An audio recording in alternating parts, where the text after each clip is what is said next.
Halo semuanya, Radio Awe di sini. Kembali lagi dengan aku Andini, yang bisa juga kalian panggil dengan Andin. Gimana kabar teman-teman semua? Semoga selalu dalam keadaan sehat dan bahagia ya. Jadi listeners, di episode kali ini kita bakal sama-sama membahas tentang turning hobbies into hustle and opportunities, atau cara mengubah hobi menjadi cuan.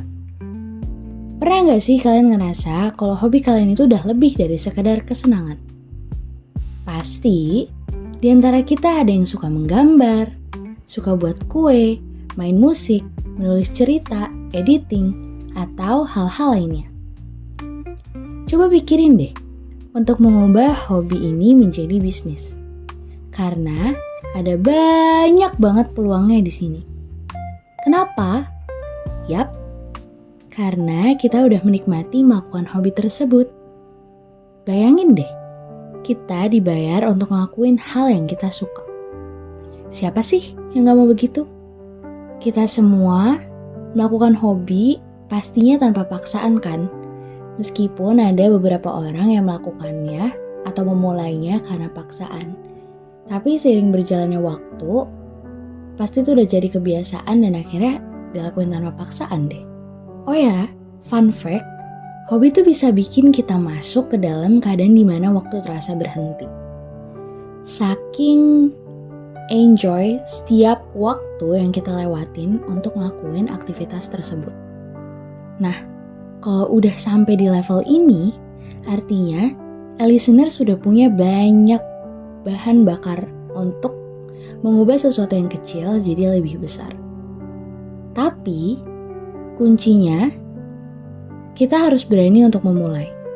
Dan pastiin kalau hobi yang kita punya atau hobi yang kita akan ubah menjadi bisnis, itu bisa memberikan nilai atau manfaat buat orang lain. Karena kan ada juga hobi yang hanya memberikan manfaat pada diri sendiri. Terus, di zaman sekarang, yang teknologi tuh udah canggih, kita bisa berbisnis dengan mudah atau menemukan bisnis-bisnis orang lain dengan sama mudahnya. Mulai dari jualan online, freelance, atau bikin konten kreatif yang kemudian diupload ke media sosial. Kunci utama dalam memulai sebuah bisnis adalah gak perlu tunggu sempurna untuk memulai. Mulai aja dulu. Misalnya nih, listener suka membuat kue, entah kue-kue basah ataupun kering. Coba aja jual ke teman dekat dulu. Nah, terus lihat deh feedback dari mereka. Setelahnya, bisa digunakan sebagai evaluasi dan pastinya kita akan cepat berkembang dengan cara ini. Yang gak kalah penting, listeners harus punya personal branding atau pandangan masyarakat terhadap diri seseorang, yang simpelnya kita sebut sebagai merek yang ada di diri setiap orang. Contohnya, untuk kalian yang suka buat ilustrasi digital, itu bisa tunjukin gaya khas yang kalian punya.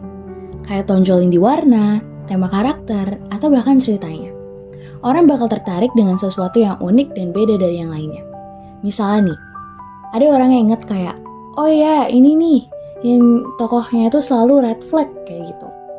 Terus atau yang, oh ini yang gambarnya bagus banget, realistik banget gitu. Terus juga kalian bisa mulai dari harga yang murah dulu, atau pastiin juga target pasar kalian tuh udah bener gitu.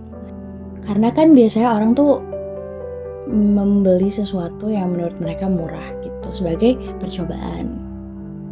Terus juga yang harus kalian dengerin baik-baik ya listeners. Kalau misalnya hobi tuh udah berubah jadi bisnis, kadang ada tekanan dari sisi manapun. Khususnya tekanan finansial yang bikin kita lupa sama kesenangan awal. Jadi, penting untuk tetap seimbang. Jangan overwork, tetap kasih waktu untuk menikmati tanpa tekanan apapun. Terus juga gak perlu takut gagal. Kalau ternyata gak cocok, ya gak apa-apa. Bisa coba model bisnis lainnya.